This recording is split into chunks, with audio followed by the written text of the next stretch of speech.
মধ্যে সেইভাবে তাদেরকে রেখে গেল।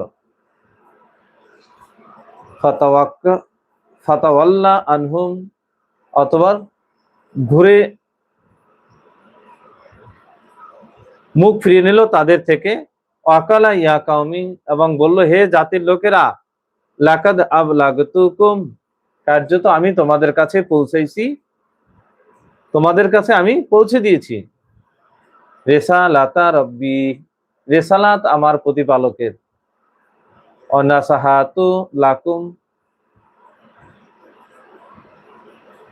ওয়ালাকিন লা তুহিব্বুনা আন-নাসিহিন, আর আমি ভালো চাই তোমাদের, কিন্তু না তোমরা চেয়েছো তোমাদের ভালো, তোমরা চাওনি তোমাদের ভালো, আমি চেয়েছি তোমাদের ভালো, আমি তোমাদের ভালো চেয়েছি, কিন্তু তোমরা তোমাদের ভালো চাওনি। তাহলে আমরা যে এই